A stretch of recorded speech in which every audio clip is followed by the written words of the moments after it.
Hello my dear friends, welcome to our YouTube channel Sri logics and tricks. ఈ వీడియోలో జాతీయ ఉద్యమంలో భాగంగా గాంధీజీ చేపట్టినటువంటి సహాయ నిరాకరణ ఉద్యమము, దానిలో భాగమైన ఉద్యమాల గురించి ఈరోజు ఈ వీడియోలో మనం డిస్కస్ చేద్దాం. గాంధీజీ గారు అంటే చంపారన్ మరియు అదేవిధంగా కేడలో జరిపిన ఉద్యమాలతో భారతదేశంలో తిరుగులేని నాయకుడిగా ఎదగడం జరిగింది. బ్రిటిష్ సామ్రాజ్యవాదాన్ని ప్రశ్నిస్తూ స్వాతంత్ర్యం కోసం 3 ప్రధాన జాతీయ ఉద్యమాలని గాంధీజీ చేపట్టడం జరిగింది. అవి సహాయ నిరాకరణ ఉద్యమం 1920 నుంచి 22 వరకు, శాసనోల్లంఘన ఉద్యమం 1930 నుంచి 34 వరకు, కొన్ని పుస్తకాల్లో 1930 నుంచి 32 వరకు అని ఉంటుంది. ఈ ఇయర్ అంత ఇంపార్టెంట్ కాదు. 1932 వరకు ప్రధాన కార్యక్రమాలు నిర్వహించిన తర్వాత 34 వరకు అక్కడక్కడ కొన్ని ప్రాంతాల్లో కార్యక్రమాలు నిర్వహించడం వల్ల చరిత్రకారులు కొంతమంది 1932 వరకు అని, కొంతమంది 34 వరకు అని పేర్కొనడం జరిగింది. కావున ఇయర్ అంతా ఇంపార్టెంట్ కాదు, మనకు ఎప్పుడు ప్రారంభమైంది అనేది ఇంపార్టెంట్. క్విట్ ఇండియా ఉద్యమం 1942లో చేపట్టడం జరిగింది. అందులో మొదటిదా సహాయ నిరాకరణ ఉద్యమము, నాన్ కోఆపరేషన్ మూమెంట్ అంటాం. అది 1920 నుంచి 22 వరకు చేపట్టడం జరిగింది. 1920లో గాంధీజీ చేపట్టిన సహాయ నిరాకరణ ఉద్యమాన్ని స్వాతంత్ర్య పోరాటంలో తొలి వాస్తవ ప్రజా ఉద్యమంగా భావించవచ్చు. 1905లో జరిగిన వందే మాతర ఉద్యమం లేదా స్వదేశీ ఉద్యమం అనేది కేవలం భారతదేశంలోని పట్టణ ప్రాంతాల్లో మాత్రమే, అది ఉన్నత వర్గాలు మాత్రమే, అంటే చదువుకున్న అక్షరాస్యులు మాత్రమే చేపట్టడం జరిగింది. కానీ 1920లో గాంధీజీ చేపట్టిన ఈ సహాయ నిరాకరణ ఉద్యమం అట్టడుగు స్థాయి నుంచి, అంటే గ్రామీణ ప్రాంతాల్లోని అట్టడుగు వర్గాలు కూడా ఈ ఉద్యమంలో భాగస్వాములు అయ్యారు. కోట్లాది మంది భారతీయులు ఏకమై గాంధీజీ నాయకత్వంలో ఆంగ్లేయులపైన అహింసాయుతమైన యుద్ధాన్ని ప్రకటించడం జరిగింది. అందుకని చరిత్రకారులు ఈ సహాయ నిరాకరణ ఉద్యమాన్ని స్వాతంత్ర పోరాటంలో తొలి వాస్తవ ప్రజా ఉద్యమంగా పేర్కొనడం జరిగింది. మరి సహాయ నిరాకరణ అంటే ఏమిటి? అది ముందుగా సహాయ నిరాకరణ అంటే ఏందో చూద్దాం. సహాయ నిరాకరణ అంటే బ్రిటిష్ వారు భారతదేశాన్ని పరిపాలిస్తూ ఉన్నారు. ఆ బ్రిటిష్ వారికి పరిపాలనలో, అదేవిధంగా వారు చేపట్టే కార్యక్రమాల్లో, సామాజిక సంక్షేమ కార్యక్రమాలు కావచ్చు, ఏ కార్యక్రమం అయినా కానీ బ్రిటిష్ వారి చట్టాలకు అనుగుణంగా వారు నిర్వహించే కార్యక్రమాల్లో భారతీయులు ఎవరు కూడా సహాయం చేయకుండా ఉండటం, అంటే భారతీయులందరూ తమ సహాయాన్ని నిరాకరించడం, దీన్నే సహాయ నిరాకరణ ఉద్యమం అంటారు. అంటే సింపుల్గా చెప్పాలంటే బ్రిటిష్ వారికి కోఆపరేట్ చేయకుండా ఉండటం, అంటే ఇండియన్స్ బ్రిటిష్ వారికి కోఆపరేట్ చేయకుండా, ఆ చట్టాలను పాటించకుండా, చట్టాలని ఒక విధంగా ఉల్లంఘించడం అని అనుకోవచ్చు. అది శాసన ఉల్లంఘన ఉద్యమం వస్తుంది. అక్కడ శాసనాలు, ఇక్కడేంది బ్రిటిష్ వారికి సహాయం చేయకుండా ఉండటం అంటే అన్ని అంశాలు, అటు సామాజికంగా కావచ్చు, అటు ఆర్థికంగా కావచ్చు, శాసనపరంగా కావచ్చు, పరిపాలన పరంగా కావచ్చు, అన్ని అంశాల్లో బ్రిటిష్ వారికి సహాయాన్ని నిరాకరించడం, ఇది సహాయ నిరాకరణ ఉద్యమం. సహాయ నిరాకరణ ఉద్యమానికి ప్రధాన కారణాలు చూసినట్లయితే అందులో మెయిన్ ఇంపార్టెంటు రౌలత్ చట్టం. రౌలత్ చట్టం అంటాం 1919. చాలా ఇంపార్టెంటు. ఈ వీడియోలో చాలా ఇంపార్టెంట్ టాపిక్స్ ఉన్నాయి. రౌలత్ చట్టం కావచ్చు, అదేవిధంగా జలియన్ వాలాబాగ్ సంఘటన కావచ్చు, చాలా ఇంపార్టెంటు. ఎందుకంటే ఈ రౌలత్ చట్టం ఆధారంగానే జలియన్ వాలాబాగ్ సంఘటన జరిగింది. 1920 నుంచి జరిగే సంఘటనలన్నీ కూడా ఒకదానిపై ఒకటి ఆధారపడి అవి జరుగుతాయి. వాటిని లింక్ పెట్టుకుంటూ, అంటే అండర్స్టాండింగ్ ద్వారా చదివినట్లయితే ఈజీగా గుర్తించవచ్చు. దాన్ని మరొక వీడియోలో ఏ విధంగా చదవాలో 1920 నుంచి 47 వరకు జరిగిన ప్రధాన కార్యక్రమాలన్నింటినీ కూడా నేను ఒక వీడియోలో ఒక కోడ్ రూపంలో మీకు అందిస్తాను. రౌలత్ చట్టం 1919 ఇది పోలీస్ చట్టం. అంటే పోలీసు చట్టం అంటే బ్రిటిష్ వాళ్ళు భారతీయుల్ని అనసటానికి ఏర్పాటు చేసినటువంటి చట్టం. ఎప్పుడు 1919 ఫిబ్రవరి. ఈ ఫిబ్రవరిని ఎందుకు మెన్షన్ చేశానంటే క్రోనాలజీ కోసం ఇంపార్టెంట్. కొన్ని సందర్భాల్లో ఈ చట్టాల యొక్క వరుస క్రమాన్ని, ఆరోహణ క్రమాన్ని అడగడం జరుగుతుంది కాలానుగుణంగా, అందుకని నేను మంత్ని కూడా మెన్షన్ చేయడం జరిగింది. ఫిబ్రవరి.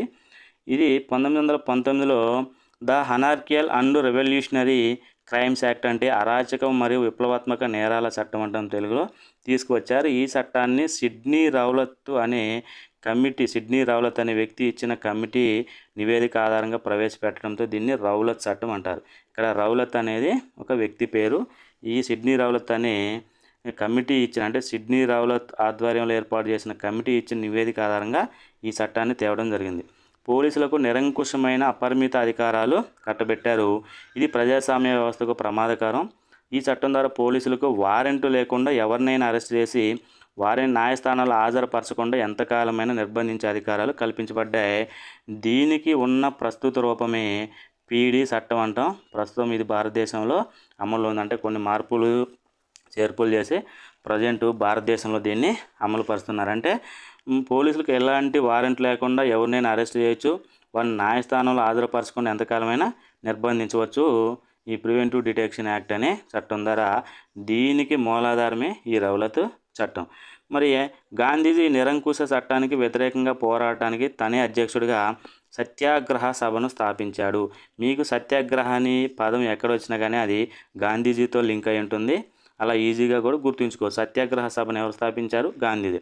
హిందూ, ముస్లిం మరియు సిక్కుల ఐక్యత కోసం ఆర్య సమాజ నాయకుడైన స్వామి శ్రద్ధానంద ఢిల్లీలోని జామా మసీదు నుంచి ప్రసంగించారు. ముస్లిం నాయకుడైన సైఫుద్దీన్ కిచ్లు అమృత్సర్లోని స్వర్ణ దేవాలయం తెరవడానికి తాళం చెవినిచ్చి గౌరవించారు. అంటే ఇక్కడ హిందూ, ముస్లిం, సిక్కుల ఐక్యత కోసం వేరే మతస్థులు అంటే హిందూ మతస్థుడైన ఆర్య సమాజ నాయకుడు జామా మసీదు నుంచి ప్రసంగిస్తే ముస్లిం నాయకుడు సిక్కుల యొక్క స్వర్ణ దేవాలయాన్ని తెరవడం జరిగింది. రౌలత్ చట్టానికి వ్యతిరేకంగా చేపట్టిన నిరసన కార్యక్రమాల్లో మతహింస చెలరేగి అనేక మంది మరణించారు. సరైన ప్రణాళిక లేకుండా నిరసన కార్యక్రమాలు చేపట్టడం వల్ల హింస కొనసాగిందని, ఇది ఘోర తప్పిదమని గాంధీజీ వ్యాఖ్యానించడం జరిగింది. అంటే మతహింస చెలరేగటం, అనేక మంది భారతీయులు మరణించడం వల్ల ఇది ప్రణాళిక లేకుండా చేపట్టిన ఉద్యమం అని, ఇది హింస కొనసాగిందని, ఇది ఘోర తప్పిదమని గాంధీజీ వ్యాఖ్యానించడం జరిగింది. భారతదేశ స్వాతంత్రోద్యమ చరిత్రలో అత్యంత ముఖ్యమైన సంఘటన జలియన్ వాలాబాగ్ హత్యాకాండ. ఇది 1919 ఏప్రిల్లో జరిగింది. ఇందాక మనం చెప్పుకున్నట్లు రౌలత్ చట్టం ఎప్పుడు వచ్చింది? 1919 ఫిబ్రవరి. ఇది కూడా 1919, ఇది కూడా 1919. ఇది ఫిబ్రవరిలో ప్రవేశపెట్టారు. ఈ సంఘటన ఏప్రిల్లో జరిగింది. దీన్ని ఈ విధంగా లింక్ చేస్తూ చూడొచ్చు. ఎలా అంటే చూడండి, ఏప్రిల్ 13, 1919. ఈ డేట్ కూడా చాలా చాలా ఇంపార్టెంట్. జలియన్ వాలాబాగ్ ఏప్రిల్ 13, 1919 అమృత్సర్లోని జలియన్ వాలాబాగ్లో కాంగ్రెస్ పార్టీ ఒక బహిరంగ సభను నిర్వహించింది. అమృత్సర్లోని కాంగ్రెస్ నాయకులైన సైఫుద్దీన్ కిచ్లు మరియు డాక్టర్ సత్యపాల్ను రౌలత్ చట్టం కింద అక్రమంగా అరెస్టు చేయడాన్ని నిరసిస్తూ ఈ బహిరంగ సభను నిర్వహించారు.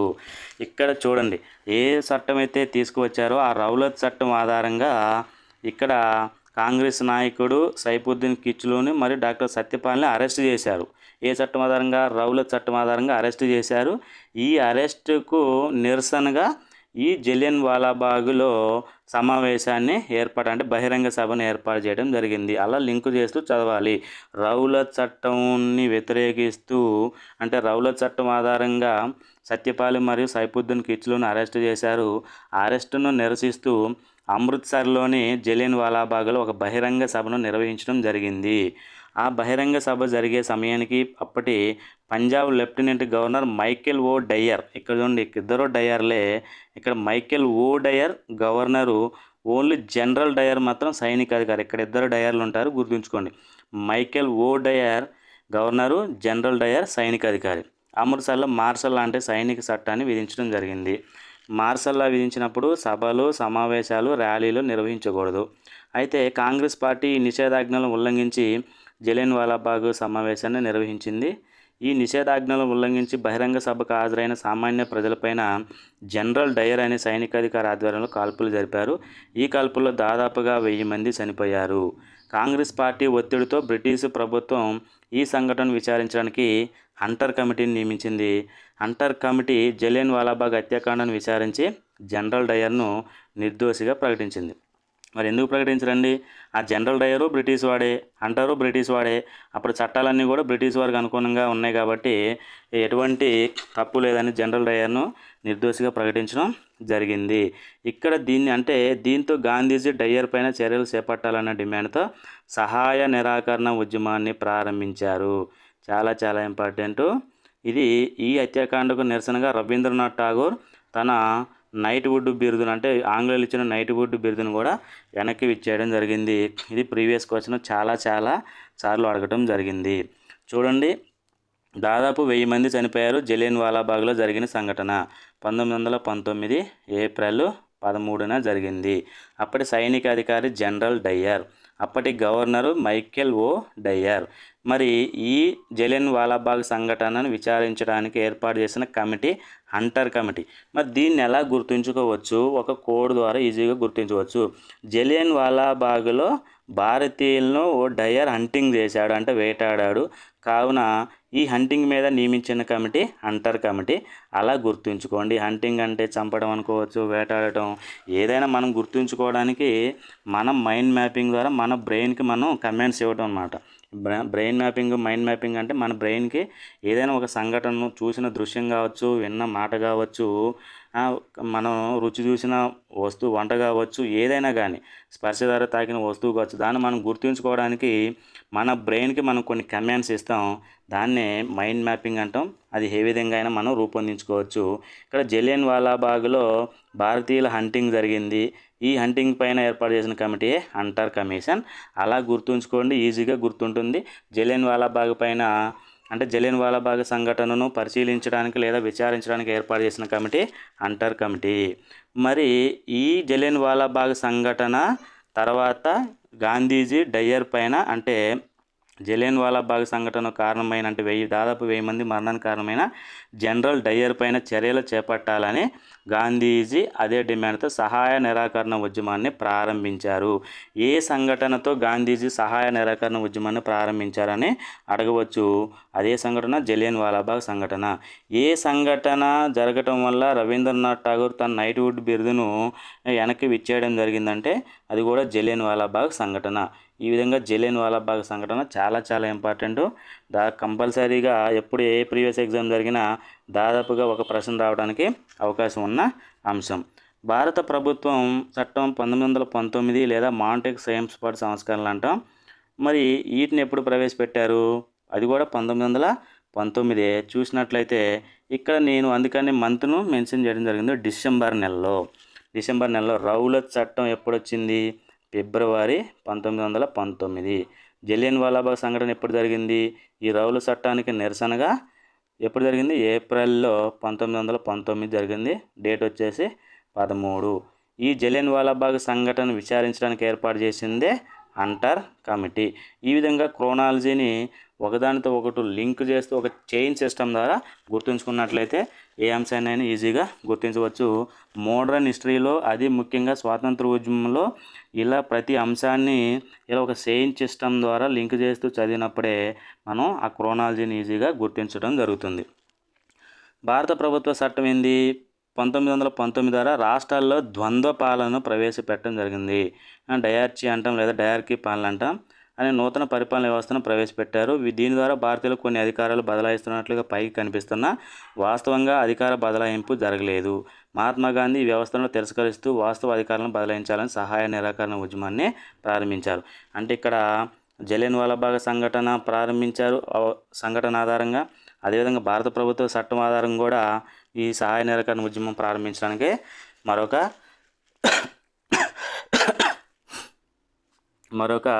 చట్టం కారణమైందన్నమాట. సహాయ నిరాకరణ ఉద్యమాన్ని ప్రారంభించడానికి ఈ భారత ప్రభుత్వ చట్టం కూడా మరొక కారణం. ఏంటి ద్వంద్వ పాలన అంటే? బ్రిటిష్ వారు అంటే ద్వంద్వ పాలన అంటే రాష్ట్రాల్లో ద్వంద్వ పాలన ప్రవేశపెట్టారు. అంటే కొన్ని అంశాలు బ్రిటిష్ వారి ఆధీనంలో ఉంటూ కొన్ని అంశాలను భారతీయుల కంటే ట్రాన్స్ఫర్ జాబితా, రిజర్వ్ జాబితాని రిజర్వ్డ్ జాబితాని బ్రిటిష్ వారు అంటే ముఖ్యమైన అంశాలు కరెన్సీ కావచ్చు, రైల్వేస్ కావచ్చు, పరిపాలనకు సంబంధించి శాంతి భద్రతలు మొదలగు అంశాలు, రక్షణ అంశాలకు సంబంధించి రిజర్వ్డ్ జాబితాలోంచి బ్రిటిష్ వారికి బదలాయించి ట్రాన్స్ఫర్ జాబితాని అంటే స్థానిక సంస్థలు కావచ్చు, వ్యవసాయం కావచ్చు, ఆరోగ్యం అంటే నిధులు లేని అంశాలను, ఆదాయము నిధులు లేని ఎక్కువగా అధికారాలు లేని అంశాలను భారతీయులకు ట్రాన్స్ఫర్ చేయడం జరిగింది. దాన్నే ద్వంద్వ పాలన అంటాం. ఇది 1919 చట్టం ద్వారా ఎక్కడ ప్రవేశపెట్టారు? రాష్ట్రాల్లో ప్రవేశపెట్టారు. అదే సమయంలో కేంద్రంలో ద్విసభను ప్రవేశపెట్టారు. కేంద్రంలో ద్విసభలు అంటే లోక్సభ, రాజ్యసభను ప్రవేశపెట్టడం జరిగింది. రాష్ట్రాల్లో అయితే ద్వంద్వ పాలన ప్రవేశపెట్టడం జరిగింది. ఇది చాలా చాలా ఇంపార్టెంట్. ప్రీవియస్ క్వశ్చన్స్లో అడగడం జరిగింది, పాలిటీలో వస్తుంది. మన ప్రీవియస్ వీడియో చూసినట్లయితే దీని మీద డీటెయిల్ ఎక్స్ప్లెనేషన్ ఉంటుంది. మరి ఈ ద్వంద్వ పాలన అనేది అంటే భారతీయులకు అధికారాలు వాస్తవంగా జరగలేదు కావున దానికి వ్యతిరేకంగా కూడా గాంధీజీ ఈ సహాయ నిరాకరణ ఉద్యమాన్ని చేపట్టడం జరిగింది. నెక్స్ట్ మరొక ఉద్యమం వచ్చేసి ఖిలాఫత్ ఉద్యమం. ఈ ఖిలాఫత్ ఉద్యమం కూడా 1919 అక్టోబర్లో జరిగింది. ఇంగ్లాండ్ మొదటి ప్రపంచ యుద్ధంలో భాగంగా టర్కీని ఆక్రమించి టర్కీ సుల్తాన్ను బందీ చేసింది. ఈ టర్కీ సుల్తాన్ ఇస్లామిక్ ప్రపంచానికి ఎక్స్ ఆఫీషియో ఖలీఫాగా వ్యవహరిస్తాడు. ఖలీఫాను మహమ్మద్ ప్రవక్త వారసుడిగాను, ఇస్లామిక్ ప్రపంచానికి ఆధ్యాత్మిక నాయకుడిగా పరిగణిస్తారు.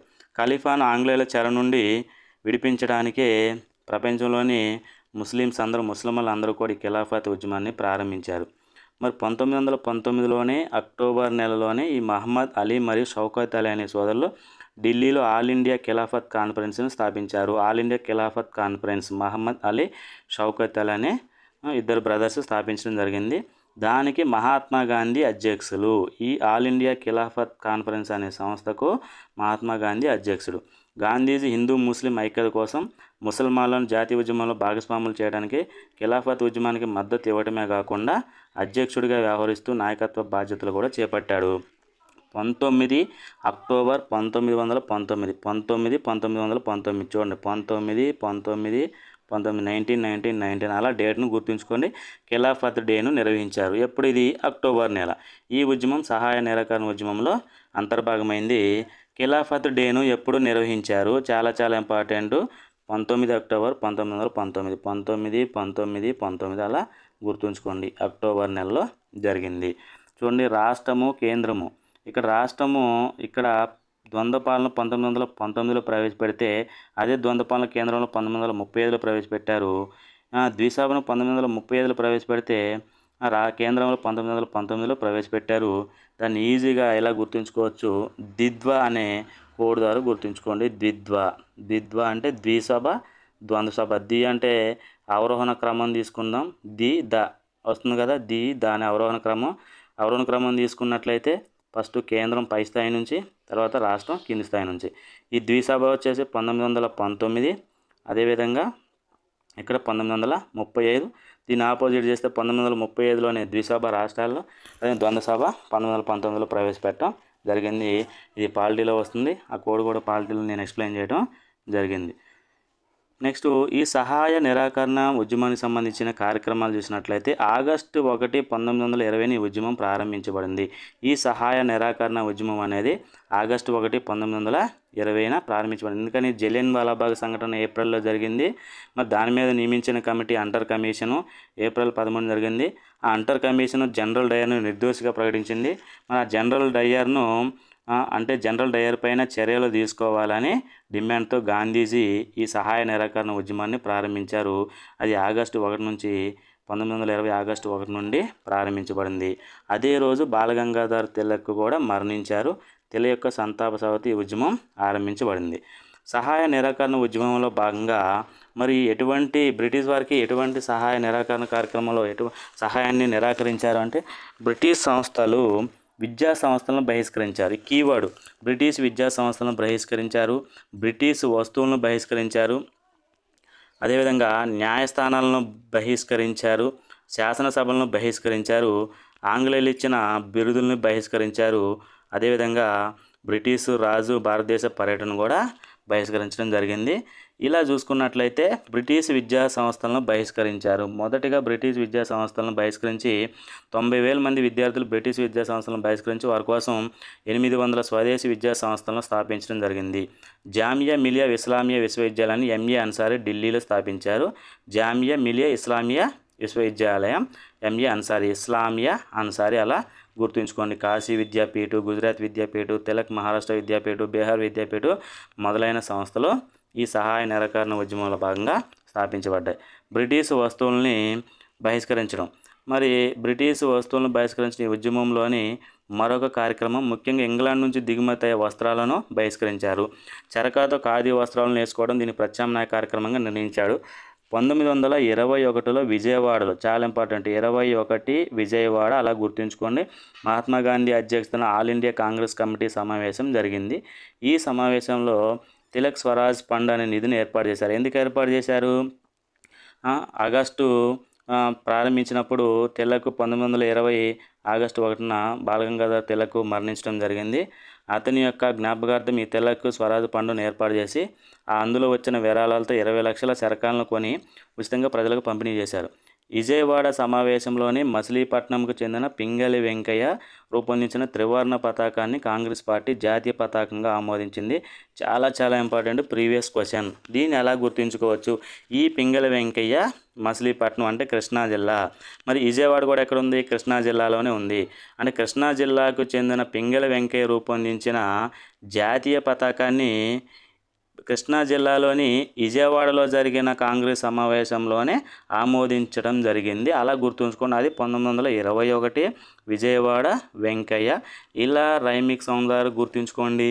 అలా కాకపోయినా అండర్స్టాండింగ్ ద్వారా కృష్ణా జిల్లాలోని అంటే మచిలీపట్నానికి చెందిన పింగళి వెంకయ్య రూపొందించిన పతాకాన్ని జాతీయ పతాకంగా విజయవాడలో 21లో జరిగిన సమావేశంలో కాంగ్రెస్ జాతీయ పతాకంగా ఆమోదించడం జరిగింది. న్యాయస్థానాలను బహిష్కరించారు. కాంగ్రెస్ నాయకులైన దేశబంధు చిత్తరంజన్ దాసు, మోతీలాల్ నెహ్రూ, వల్లభాయ్ పటేల్, రాజగోపాలాచారి, టంగుటూరి మొదలైన వారు తమ న్యాయవాద వృత్తిని శాశ్వతంగా త్యజించారు. శాసనసభలను కూడా బహిష్కరించడం జరిగింది. మరి కాంగ్రెస్ నాయకులు కేంద్ర మరియు రాష్ట్ర శాసనసభ సభ్యత్వాలకు రాజీనామా సమర్పించారు. 1920లో జరిగిన సాధారణ ఎన్నికలను కూడా కాంగ్రెస్ పార్టీ బహిష్కరించింది. ఆంగ్లేయులు ఇచ్చిన గౌరవ బిరుదులను కూడా తిరస్కరించడం జరిగింది. మహాత్మా గాంధీకి ఆంగ్లేయులు 1915లో కైజర్ ఏ హింద్ అనే బిరుదును ఇచ్చారు. దీనిని కూడా ఎప్పుడు అంటే సహాయ నిరాకరణ ఉద్యమంలో భాగంగా త్యజించడం జరిగింది. ప్రీవియస్ క్వశ్చన్ అడగటం జరిగింది.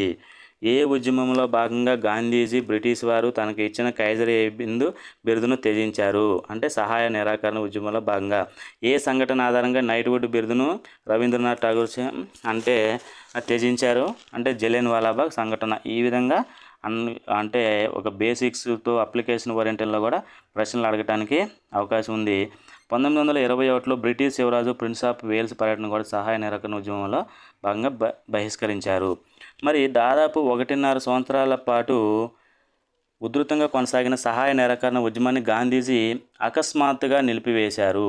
ఫిబ్రవరి 5, 1922న ఉత్తరప్రదేశ్లోని గోరఖ్పూర్ జిల్లాలో చౌరీ చౌరా అనే గ్రామంలో 22 మంది పోలీసులను గ్రామస్తులు సజీవ దహనం చేశారు. సత్యాగ్రహ స్ఫూర్తికి వ్యతిరేకమైన ఈ సంఘటన నిరసిస్తూ గాంధీజీ సహాయ నిరాకరణ ఉద్యమాన్ని నిలిపివేస్తున్నట్లుగా బార్డోలి తీర్మానం ద్వారా ప్రకటించారు. ఈ 4 వాక్యాల నుంచి కూడా ఒక ప్రశ్న రావడానికి అవకాశం ఉంది. ప్రీవియస్ క్వశ్చన్స్గా అడగటం జరిగింది. ఏ సంఘటన ద్వారా గాంధీజీ సహాయ నిరాకరణ ఉద్యమాన్ని నిలిపివేయడం జరిగిందంటే చౌరీ చౌరా ఘటన. ఇక్కడ ఈజీగా దీన్ని ఎలా గుర్తుంచుకోండి. సహాయ నిరాకరణ ఉద్యమం సకారం, చౌరీ చౌరా సంఘటన చకారం. ఇలా రైమింగ్ సౌండ్ ద్వారా గుర్తుంచుకోండి. ఎప్పుడు? ఫిబ్రవరి 5, 1922న. ఎందుకని 22 మంది పోలీసులను గ్రామస్తులు సజీవ దహనం చేశారు. మరి సత్యాగ్రహం అంటే ఏంది? అహింస. హింస చేయకూడదు కాబట్టి హింస చెలరేగింది కాబట్టి ఈ ఉద్యమాన్ని నిలిపివేస్తున్నట్లుగా ప్రకటించారు. ఎక్కడ తీర్మానం? బార్డోలి తీర్మానం. అంటే గుజరాత్లోని బార్డోలీలో జరిగిన సమావేశంలో ఒక తీర్మానం ద్వారా నిలిపివేస్తున్నారు. ఈ తీర్మానం కూడా ఇంపార్టెంట్. ఏ తీర్మానం ద్వారా నిలిపివేశారంటే బార్డోలి తీర్మానం ద్వారా. ఏ తీర్మానం ద్వారా సహాయ నిరాకరణ ఉద్యమాన్ని గాంధీజీ నిలిపివేయడం జరిగింది? బార్డోలి తీర్మానం ద్వారా. మరి ఏ సంఘటన ద్వారా గాంధీజీ సహాయ నిరాకరణ ఉద్యమాన్ని నిలిపేయడం జరిగిందంటే చౌరీ చౌరా సంఘటన లేదా చౌరీ చౌరా ఘటన. ఇలా ఈజీగా స్టాప్ చౌరీ చౌరా ఘటన, సహాయ నిరాకరణ అలా గుర్తుంచుకోండి. ఆగస్టు 1, 1920న ప్రారంభమైతే ఫిబ్రవరి 5, 1922న జరిగిన చౌరీ చౌరా ఘటన ద్వారా ఈ యొక్క సహాయ నిరాకరణ ఉద్యమం అనేది ఆపివేయడం జరిగింది. చాలా ఇంపార్టెంట్. మరి ఈ సహాయ నిరాకరణ ఉద్యమ స్ఫూర్తితో భారతదేశంలో అంటే కొన్ని ప్రాంతాల్లో వివిధ రాష్ట్రాల్లో కొన్ని ఉద్యమాలు జరిగినాయి. అవి కూడా చాలా ఇంపార్టెంట్. ఆంధ్రప్రదేశ్లో చీరాల పేరాల ఉద్యమం జరిగింది. ఈ చీరాల పేరాలు అనేవి 2 గ్రామాలు. వీటిని మున్సిపాలిటీగా ఏర్పాటు చేయడం జరిగింది. మున్సిపాలిటీని రద్దు చేసి గ్రామ పంచాయతీలను పునరుద్ధరించాలని 1921 ఇయర్ కూడా ఇంపార్టెంట్ ఉద్యమం జరిగింది. ఆంధ్రరత్న దుగ్గిరాల గోపాలకృష్ణ దీనికి నాయకత్వం వహించారు. దుగ్గిరాల గోపాలకృష్ణ గారి బిరుదు ఆంధ్రరత్న. ఇది ఏపీ హిస్టరీలో వస్తుంది. అదేవిధంగా పెదనందిపాడు ఇక్కడ చీరాల పేరాల మున్సిపాలిటీ అంశం. పెదనందిపాడులో పన్నుల నిరాకరణ ఇలా కూడా అంశాన్ని అంటే అది ఆ గ్రామం కావచ్చు, ఆ ఊరు కావచ్చు, మరి అక్కడ జరిగిన సంఘటన కూడా ఏంటనేది అడగవచ్చు, ఎవరు చేపట్టారని కూడా అడగవచ్చు. 1922 సంవత్సరంలో గుంటూరు జిల్లాలో పెదనందిపాడు తాలూకాలో ఆంధ్ర శివాజీ పర్వతనేని వీరే శివాజీ చౌదరి అలా రైమింగ్ సౌండ్ ద్వారా ఆయన యొక్క బిరుదులను గుర్తుంచుకోండి. రైతులు పన్నులను నిరాకరిస్తూ 1922లో ఉద్యమం చేపట్టారు.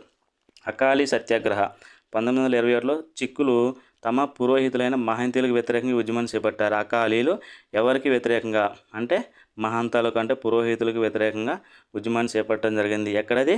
పంజాబ్ రాష్ట్రం కూడా ఇంపార్టెంట్. పంజాబ్లో జరిగిన ఉద్యమం అకాలీదళ ఉద్యమం. మోప్లా ఉద్యమం 1921లో కేరళలో జరిగింది. మోప్లా ఉద్యమం ఎక్కడ జరిగింది? ఏ రాష్ట్రం? కేరళ. ఇటువైపు ఈ ఉద్యమాలు ఇచ్చి ఇటువైపు రాష్ట్రాలను ఇచ్చి జతపరచమని అడగడానికి అవకాశం ఉంది. చీరాల పేరాల ఆంధ్రప్రదేశ్, పెదనందిపాడు ఆంధ్రప్రదేశ్, అకాలీదళ పంజాబ్, మోప్లా కేరళ, ముల్సీ సత్యాగ్రహ పూనా అంటే మహారాష్ట్రలో జరిగింది. కేరళలోని మోప్లా అనే రైతులు అంటే ముస్లిం రైతులు జమ్మీలు అనే జమీందారులకు వ్యతిరేకంగా, జిమ్మీలు జమీందారులు, రైతులు జమీందారులకు వ్యతిరేకంగా, అకాలీలు పురోహితులకు వ్యతిరేకంగా, ఇక్కడ రైతులు పన్నులు కట్టడానికి బ్రిటిష్ వారికి వ్యతిరేకంగా ఈ యొక్క ఉద్యమాలను చేపట్టడం జరిగింది.